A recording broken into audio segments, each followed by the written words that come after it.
up to 90% of the time these GPUs are sitting idle, we can separate that GPU from the computer so that when you're not using the GPU, somebody else can, and then bring that up to the GPU being active 100% of the time.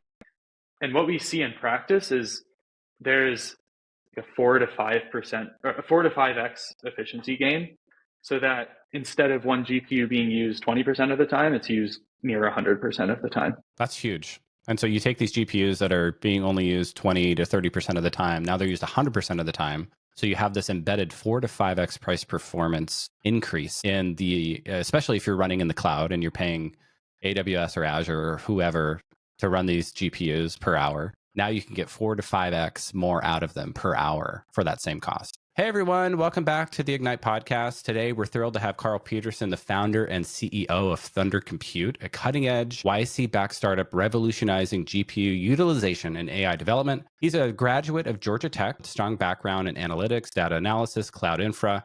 He's here to share how Thunder Compute is building the future of efficient, scalable AI computing. Pretty good timing. Welcome to the show, Carl. Thanks for having me, Brian. Really looking forward to this. Yeah, thanks for coming on. Would love to kind of get a background, how did you end up founding Thunder Compute? Of course, you were at Bain for a while, Georgia Tech before that. Maybe you could walk us through that journey of how you got to work on Thunder and what Thunder is. Totally.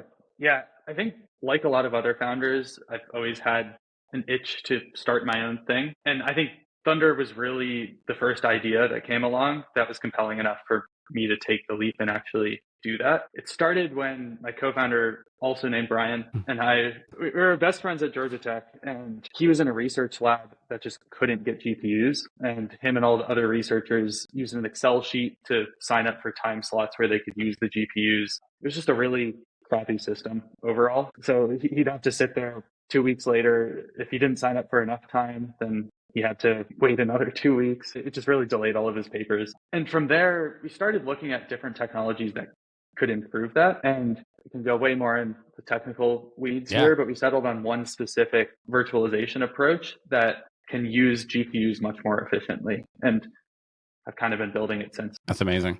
So it really came from university. It sounds like it was this university graduate school. You're writing these papers, doing your research, and you're having to sign up for GPU hours, wait weeks. Oh, I didn't get enough hours. I didn't get enough iterations of my training run to get something useful for my paper. And you're like, okay, there's got to be a better way to do this. Exactly. Yeah. And people have tried to approach this problem before. Yeah. The Excel sheet is not the best solution. That's just what Brian's research lab used. However, all of the solutions that are out there are imperfect for one reason or another. Kind of taking this new approach that builds off of some research papers from 10, 15 years ago that we're convinced is the best approach. And so maybe you could walk us through what it is you're trying to do. It sounds like it's almost like what VMs did for computers and CPUs and stuff. Exactly. Yeah. So VMware is honestly a great parallel for this. Our vision largely lines up with what they did, and they did it for CPUs. At this point, their work is basically assumed to be the case for anything. They're just the standard. And we want it became a discrete block of computing in the cloud, especially, was the VM before containers and Kubernetes and things like that.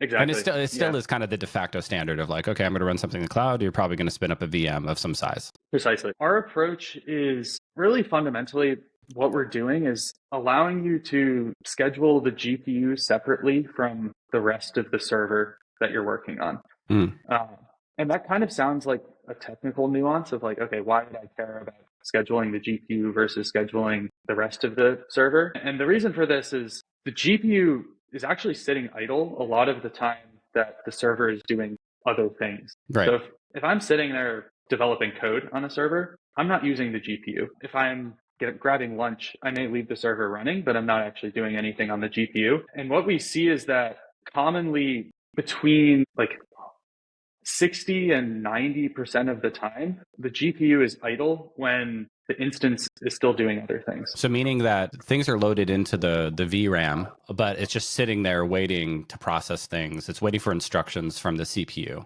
to say, hey, now we need to kind of go process this matrix multiplication at scale stuff. And 60 to 90% of the time it's just sitting there waiting. Yeah, so it's actually one step beyond that. Having something loading in VRAM is even a part of that time when it's actually in use. So this Right. is time when Oh, nothing's in VRAM. The GPU is just not doing just anything at sitting there all. And doing somebody, nothing. exactly, And is this kind of the same problem that VMware solved with virtualization on server racks and stuff with VMs, basically? exactly. Yeah. So what VMware saw was CPUs had the same issue where you'd have 100 CPUs, each of them has 32 cores, and at any one time, like you might be using 2 or 3 of those cores on average across the whole data center. So if they could take multiple people and put them on each CPU, then all of a sudden you can maximize the cores that you have. And that's what we're doing with GPUs. Yeah, it's basically what like kind of Salesforce did for multi-tenant SaaS. Hey, we can share all the infrastructure. This is multi-tenant infrastructure as a service, more or Exactly. less.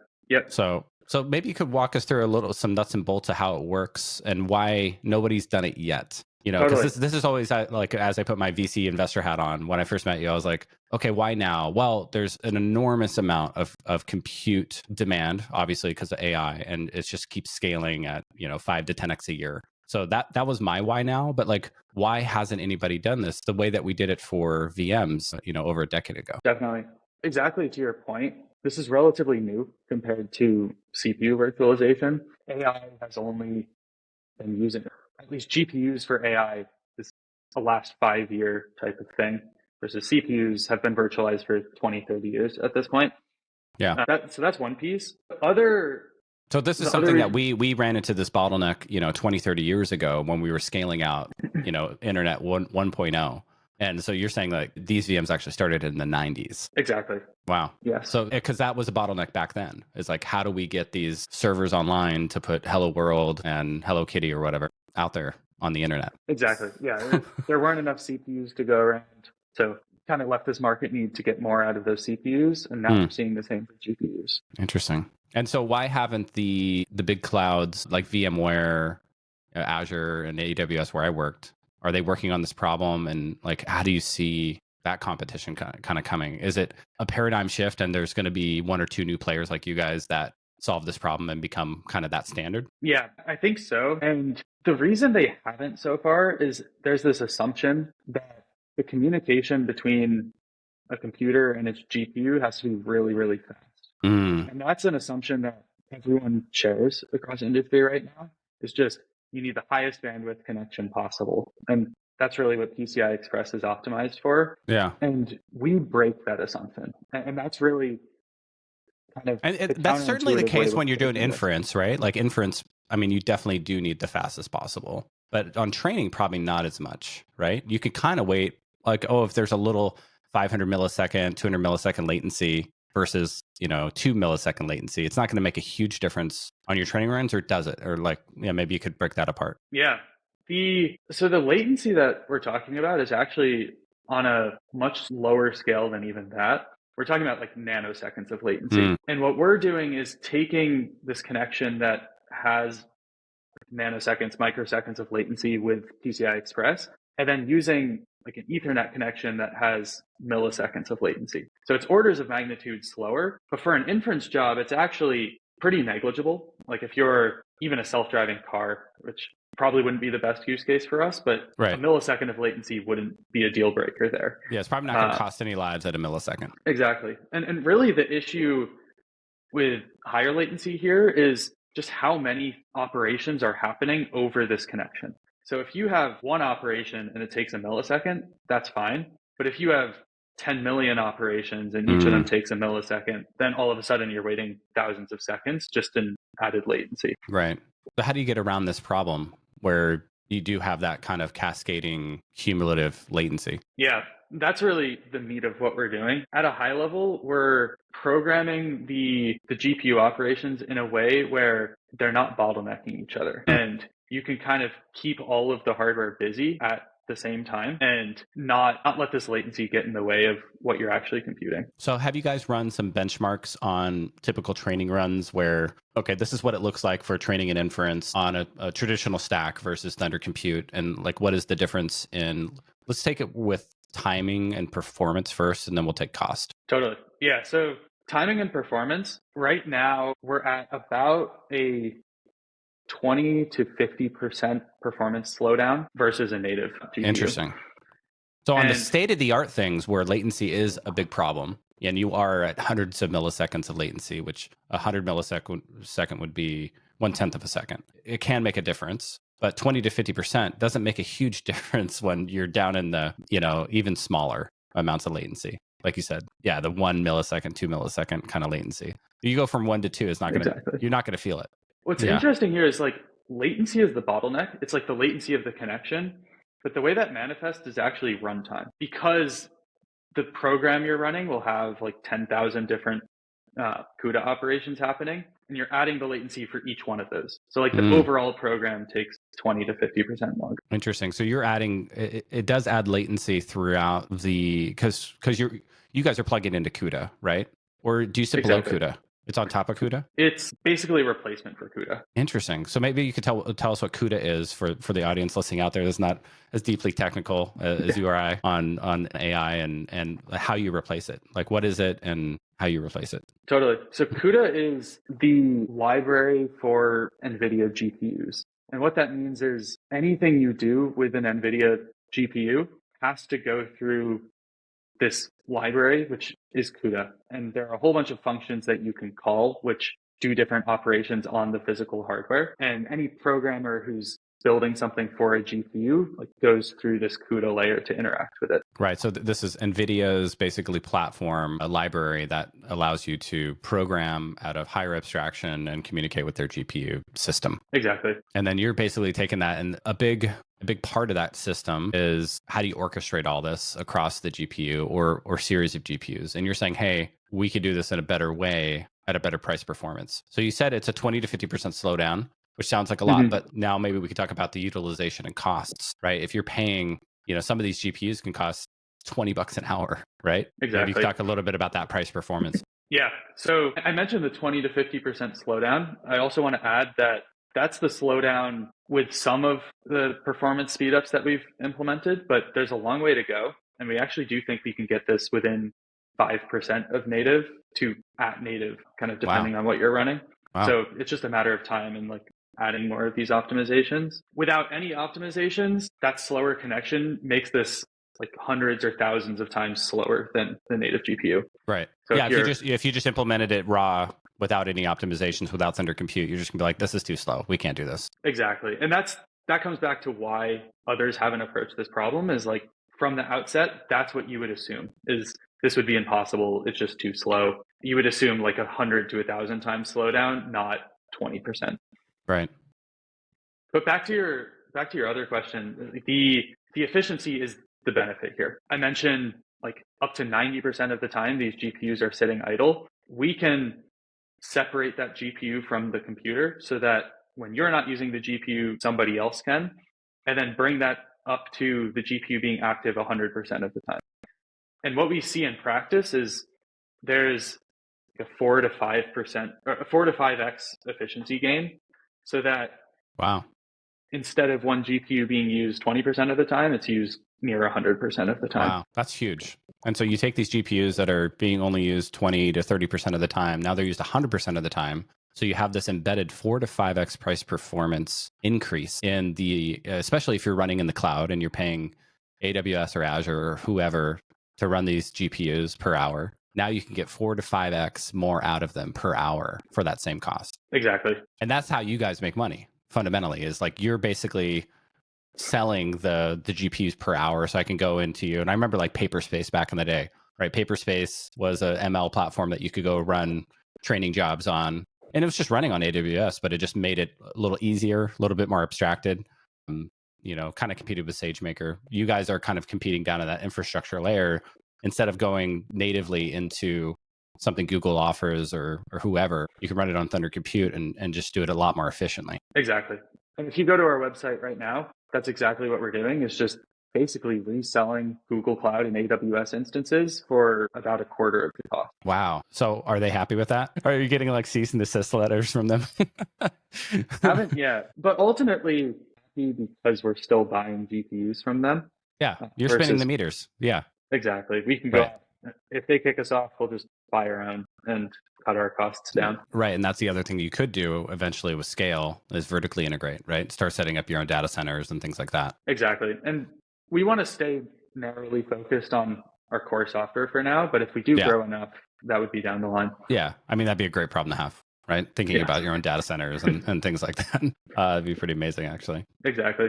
So the recipe really is take our secret sauce, which is making these GPUs 4 to 5 times more efficient, buying GPU time from somewhere, reselling it, and then kind of arbitraging the efficiency gain while also passing on basically the best prices you'll get anywhere. And then the cherry on top is we add like a nice UX around this. So a lot of people complain Google Cloud, AWS are hard to use. We just have a super simple command line to create an instance and connect to it instead of having to jump through hoops there. Interesting. Yeah. So you just import the library in your Jupyter notebook and, create an account, and then you're just off to the races doing your training runs for a fraction of the cost. Exactly. That's amazing. Yeah, that's super exciting. How do you think about where you're running right now? You're probably, you're in startup mode, so it's like probably where you got the credits, right? Google's like handing out 300,000 for AI companies and et cetera, et cetera. And they got, all 3 big clouds are trying to get in to YC companies and throw a bunch of credits your way. But how do you think about where you're running in this? Or are you pretty agnostic? Yeah, we are mostly in Google Cloud right now in the US Central region. And the reason for that is Google is the only one of the big 3 clouds that lets you buy single A100 GPUs. And that's just where we see a lot of the demand right now. Longer term, we're going to build infrastructure to chop up the larger instances that you can buy from other providers. But until we have to do that, we'll just use the single GPUs. What's an A100 for people that are listening? Because you hear these like terms thrown around, like the H100, the A100. A lot of people don't know what that is. Yes. So an A100 is one of the NVIDIA GPUs. It's like a certain model of GPU that they sell. The A100 just happens to be at the sweet spot of price to performance, and it can fit some of the larger models without being crazy expensive. They're still quite expensive, but not quite to the same scale as the H100s, H200s. Got it. So it's kind of like your second, third tier workhorse GPU. Exactly. Typically, they wind up being about $3 an hour on AWS, which for context is $2,300 a month, $2,600 a month, kind of depending on where you look. So they are still quite expensive. Yeah. Like if I was going to go to NVIDIA, if I could, because there's a shortage right now, but like how much would one of these cost just to buy? I think retail is $20,000. Okay. Now they're a few years old, so you can get them for closer to 15 to 18. That's a really interesting business model if you stop and think about it. So I got a GPU that costs 15, and maybe I get them for 10 because I buy thousands or if not millions of these. And then I rent them out for, $2,000 a month. The payback period's not bad, I guess, roughly 6 months, something like that. So it's a pretty good business. But they depreciate pretty fast too, right? The useful life and all that. Exactly. So it is a strange business. AWS is the first example that is profitable at a large scale. Like Google, I think, hit profitability this year for their cloud business. Azure still hasn't. And that's just because you're buying so much of this hardware. Once you do buy it, there's still like the power consumption of these cards. Yeah. And that adds a lot to your cost. Yeah. And there's a kind of, there's a residual value, right? Like you can still run training or run a video game for that matter on an old GPU. But at some point, the useful life is just after probably 4 or 5 years. It's like, okay, recycle these out and don't even offer them anymore. Nobody uses them. Exactly. How did what's interesting is how do you think about kind of like the progression of networking and how that might impact your business in a positive way, right? Because there's certainly, Moore's law for CPUs. There's Huan's law, I think, for GPUs. Is there some sort of networking law that happens in data centers where this networking gets faster and faster at a predictable rate? I'm not quite sure of the rate, but the networking is getting substantially faster. That only helps what we're doing. Right. We've built everything around the slowest data center networking, and that's what we actually buy on our Google Cloud instances is the base tier 7 gigabit that you can access. But right now, if you look at the 2 market leaders are super high performance Ethernet and InfiniBand. Can go way off on a tangent here, but basically those will give you up to, I think it's 3,200 gigabit per second on InfiniBand, which is just a crazy amount of data to send across a data center. Yeah, that's terabyte level. Yeah, terabits per second. Yeah, which is staggering. Yeah. Well, it's not just, that's like 3 orders of magnitude speed difference, right? So Exactly. there goes your latency, right? Eventually, there's always like these edge cases where you do want to go native, you do want kind of all the native stuff, but if you can get it to within 5 or 10 or 20% for a fraction of the cost, that's really compelling. How did you think YC helped you guys shape your vision? Like, at what point were you guys on your journey when you applied? What did that decision process look like? What did it feel like to get in, all that stuff? Yeah, we are probably an outlier in that our vision was very concrete before YC and stayed basically the same throughout and still is the same, for better or for worse. The biggest thing YC gave us was like, one, the network and atmosphere that you're in is pretty unmatched.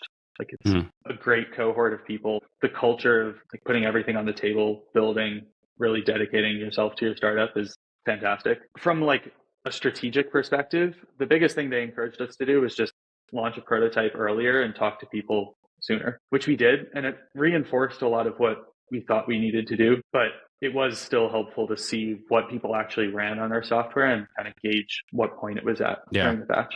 Yeah. What advice would you have for other founders considering YC? I would say do it. If you get in, 100% do it.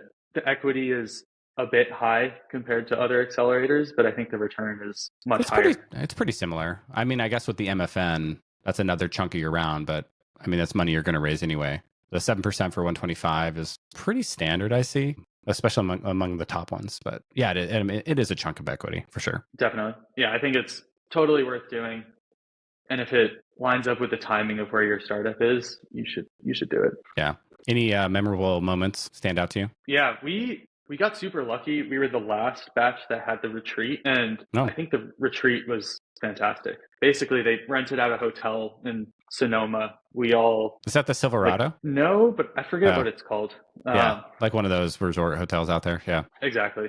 Yeah, and they rent the whole thing out. It is just 3 days of meeting people. Like, there were some events scheduled and some guest speakers, but it was mostly just about meeting the other founders. And I found it super helpful just to like build a network at the start of the batch, and was best friends with those people throughout the whole summer. You guys went through summer batch, right?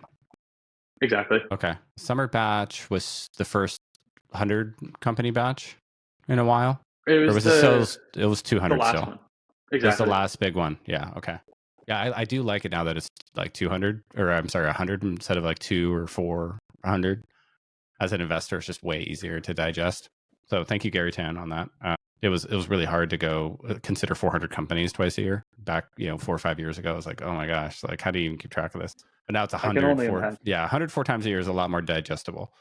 What kind of industries or use cases are most impacted by your technology? AI, first and foremost. Their appetite for GPUs is just continuing to grow. And a refrain we hear from IT administrators is, we're getting a ton of GPUs, but then people aren't effectively using them and have all these booked out, but they're just sitting there uselessly. So the utilization problem, right? You just have this fixed capital infrastructure just sitting there.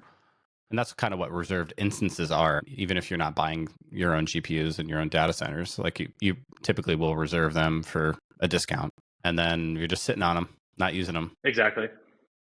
Yeah, we'll hear stories. One research university, they have an HPC cluster that was donated to them, I think, by NVIDIA. And we talked to the administrator of this cluster, and he said professors will start a session to rent out GPUs in the morning because they can't get access when they start one later. And then they'll go off to their class, they'll like go get coffee. They won't actually touch this, and the GPUs will just be sitting there so that when they come back after lunch, they can use them.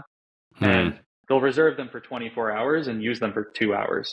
And this is most of the cluster. Like, this is what pretty much everyone's doing. Wow. And what have you heard as you've kind of started implementing this into real companies? Like, what kind of feedback and case studies are you starting to hear from other businesses, developers? Yeah, we've heard a ton of that same refrain. One thing that's really surprised us is people don't notice the latency, and they don't care. Like, even though they know that this is slower, when they're actually running something, like if they click run and it takes 10 seconds versus 8 seconds, there's no noticeable impact there to their development workflow. So the bigger issues on our end are compatibility and like marketing, honestly. So it's like getting people to know about this in the first place, and then making sure whatever they try to run actually works. Yeah. Go on lots of podcasts.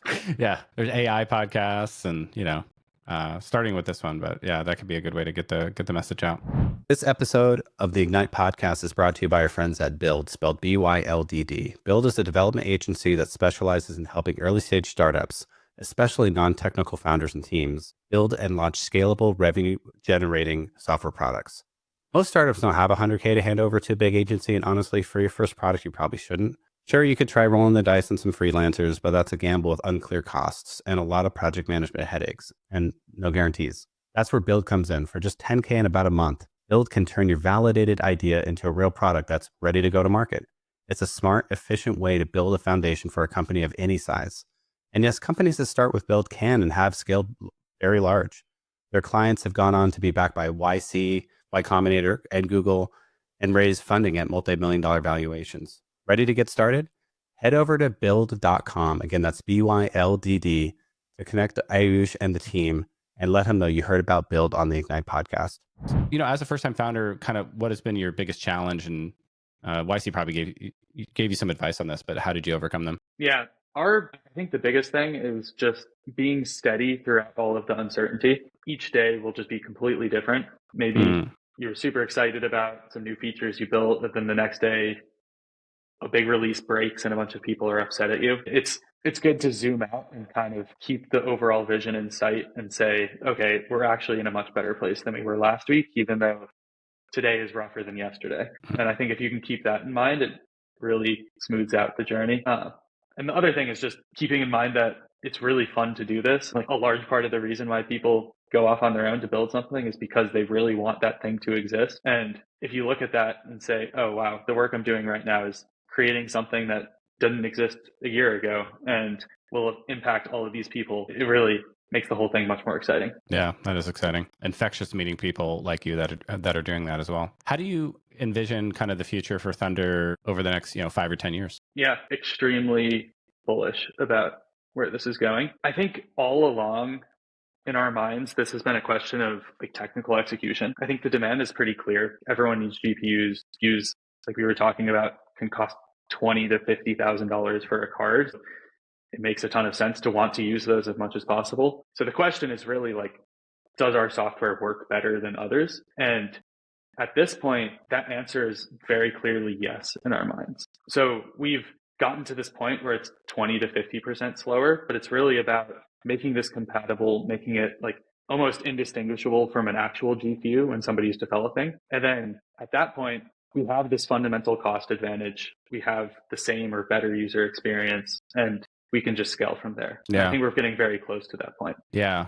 What's the acronym? So before, back in the 90s, you would actually literally have a machine running in the server farm, right? And then a VM became this virtual machine, right? That sat on top of the other servers. Is it just a vGPU? Is that what you call it, or what do you call it? Yeah, NVIDIA's trademarked that term. Yeah. Oh. With a very different application, but that would probably be the best way to describe it. Yeah. It's a virtual cluster. Virtual cluster, maybe. Yeah, I don't know. I like that. Yeah. Virtual MLM. I don't know, we'll have to come up with a good acronym that's catchy. Yeah. Right now, I just say virtual GPU, but there's a better way to describe it for sure. Yeah.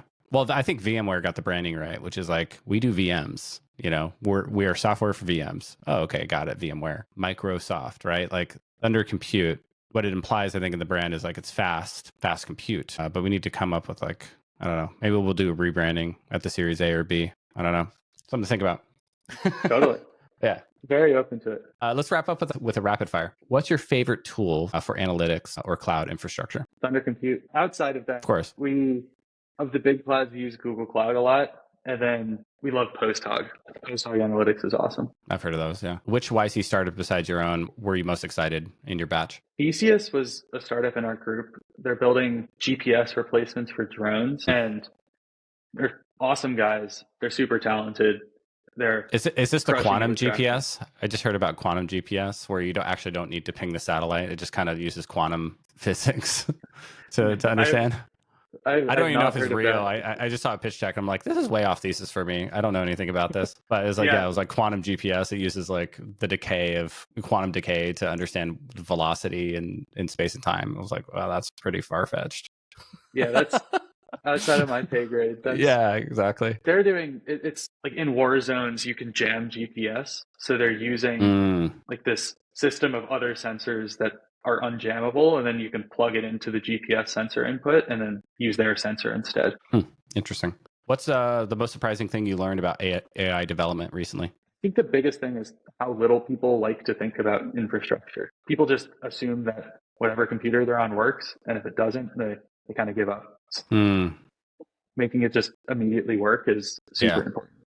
Yeah, it's kind of the same thing in science, right? You know how like different scientists look down on each other? You know, like mathematicians look down on economists or no, it's physicists look down on economists, mathematicians look down on physicists, et cetera. Like there's like a reductionist kind of thing. And maybe it's the same in the hardware stack, right? Totally. Like Yes. it's like the platform as a service people look down on the application people, right? And the infrastructure as a service people look down on the platform as a service, and so on, all the way down to like the kernel. Yeah. But everyone respects the hardware people because they're way smarter than anyone else. If you had to pick a city, you know, for WordPress HQ, where would it be? Probably New York or SF. New York because Brian and myself are both from New Jersey. We have a ton of ties there. Love the city. SF is just startup capital of the world. Yeah, I guess Seattle too would be another for cloud, but I'm from Seattle, and trust me, the weather's terrible. I'm in Atlanta right now. It's actually snowing, which is that's unusual a there. first. Yeah. Yeah. Wow, is that a first? Really? It did a week ago, but besides that, I've been here for 6 years. I've never seen it snow. This is the second time I've seen it. It's pretty rare. Yeah, I'm up in the hills above Sacramento, halfway to Tahoe. We're about 500 feet above sea level where I live, 500 or 600, and it barely ever snows, but it can. Very rare, which I like. I don't want to live in the snow. I want to drive to the snow. Serverless computing, is it hype or future? I think it's the future. It just makes sense to be more abstracted from the hardware than people are today to use the hardware more efficiently. This is a weird question because I think it's a good one. I didn't see the paper part, but favorite book or paper you've read on cloud computing or AI this year? Yeah, very recent. The DeepSeek R1 paper is mind-blowing. It's super cool to see what's going on in chain of thought models, and the performance that they've gotten for the cost is also mind-blowing. Yeah, isn't it basically O1 like 1/10 the cost, more or less? Yeah. Numbers I heard were like 1/20th, 1/30th of the cost for some of the smaller ones too. That's insane. That's the thing about AI. Like in AI, you kind of want to be deeper in the stack. That's what I liked about you guys as an investor. You either want to be really high up in the stack, right? Like application layer, I'm like serving customers in law or accounting or whatever, or you want to be really low in the stack, like at the bare metal where NVIDIA is just printing money right now, or right above it at the networking layer. And like in the middle, I think part of my thesis of AI investing is that you don't want to be in the middle. You don't want to be stuck in the middle. I totally agree. I think at the top, it's like it's a go-to-market play. It's a marketing play. And yeah, you're serving customers, understanding their use cases and building AI and agents to kind of solve those use cases, right? Exactly. Very grateful for where we are. I think we have a strong technical moat of building this for 2 years, having very specific skills, which are kind of required to build something like this. And also some level of insulation from AI code generation. Yes. Yeah, well, it's really interesting because DeepSeek, back to that paper, this is open source, and it's just a bunch of open source collaborators that did this. I think it's out of China. Okay. And they're like, oh, yeah, we got something for 1/20 at the cost that does the same stuff. I mean, that's crazy. And it's not too long after O1 was even released. How long ago was O1 out? Like 6 months ago or something? Exactly. Yeah, probably even less. Like the speed that all of these AI breakthroughs are coming at is crazy. Yeah. Well, now I'm looking at the O3 stuff and those benchmarks. I mean, they're hitting like 87 on the software engineering benchmarks, and it's insane. It's insane. We're all going to have like 145 IQ people that have read for thousands of years helping us on every task. I mean, that's literally what it is. And it's only getting better. It's getting better faster too. It's like the speed of progress is not slowing down. Yeah, where I think we're heading into a hard takeoff. I think Sam Altman's like, hard takeoff looking more likely, and that's kind of crazy if you stop. And for people listening, don't know what I'm talking about, which is AI recursively self-improves faster and faster, basically. So it just keeps getting better faster. And then eventually it's already super intelligent. You could almost make a case that AI is already super intelligent, right? If it can be beyond PhD level at almost all domains and reason through problems that from first principles and solve things. I mean, it's It's a wild time right now. Definitely. And I think in general, I'm always skeptical of things like this. I'm like, oh, this extreme view that the entire world is going to change very quickly, that is something you'd want to second guess. But in this case, pretty much every AI researcher agrees. And Yeah. they've only gotten more and more convinced that this is happening, and they've shortened timelines. And like all of the benchmarks align with this, like the speed of progress aligns with it. It's hard to find evidence that points to this not being true at this point. Yeah. Yeah. Did you read the situational awareness paper from Leopold from OpenAI? That's a really good paper. I'd love to. Yeah, you read that? It's such a good paper. And he basically lines up like, yeah, and it's stuff that I've been reading about since the 90s with Ray Kurzweil and all his books. And, I read Singularity's Near 20 years ago. So I knew all this stuff was coming because he'd been like eerily accurate in predicting technology trends for decades at that point. And, like he was predicting like, okay, we'll have self-driving cars on this year. And like, that came earlier than he predicted. And then we'll pass the Turing test by 2029, which we've already done basically. And, so like it used to be that the goalposts are getting knocked down faster and faster at an increasing rate, right? They are. Yeah. And honestly, the last piece in my mind that was kind of a seed of doubt of this was like, do these models truly come up with new insights? And you can make an argument that like, even we don't, and everything we see is just like a combination of our past experiences. Reductionist pattern recognition at the universal scale or something like that. Yeah, exactly. Yeah, and maybe that's true, but I've seen enough evidence recently of like, especially with the open source chain of thought model, like the open source R1, of like metacognition, where the model can think about the way that it's thinking and come up with new ways to think, which basically completely like shatter those doubts. It's like if the model can think about the way that it's thinking and come up with a new strategy of how to frame problems, that's crazy. Yeah. And then it could start like re-architecting how it executes its test time compute. Exactly. And that's insane. Yeah. And I think there's been a bunch of Twitter buzz of like something was discovered at OpenAI, and I don't know how much of that's true. They have to brief the government on the 30th. I've heard about this. Yeah. They're having a closed door briefing, no press. But they do this every year or two. They have a briefing on new technologies. But I think it's like they're basically trying to tell the new administration like, hey, this is coming and here's how to prepare, basically. Yeah. And I think it's hard to think about this because of how many things will change, but you definitely have to start thinking about it. Yeah. Well, there's going to be a lot of creative destruction, right? It's kind of like industrial revolution level difference. The industrialization that happened 200 years ago where 90% of us were living on farms and working in agriculture. And then, a couple generations later, it was some like low single digit percentage. It's certainly like 2 or 3% people working on food these days versus 90% a couple hundred years ago. I think there's going to be a lot of these cognitive things that are done where it's going to just be like you look at like the show Mad Men, and you got the sea of people at desks and somebody likened them to basically cells in a spreadsheet. Literally, they would take inputs, calculate them, and put outputs into the next cell. They're basically it's like a human spreadsheet on a floor, and so every person was like a cell on that spreadsheet, and that's how information processing was done before spreadsheets. It was like just humans like with math machines on a big floor with desks, and that's pretty wild. That is fascinating, and honestly, like outside of the realm of like spreadsheet calculations, that's kind of how an organization works with like more free-form problems. It's like a bunch of people all kind of turning their cog in the machine to make the whole thing work. Yeah. We grow revenue, and then so we need to hire people to manage that revenue, customer success, right? And then, okay, well, now that we have more customers, they have more needs, so we need to hire more product engineering designer people to build the software. And then, you kind of look at all this, and this could all be done by agents. And then you start thinking about the future of SaaS. And it's interesting, in my position, I've been thinking about this for years now, kind of in the future, and I'm already seeing it, right? With founders and startups not hiring as much. It's just not taking as much capital,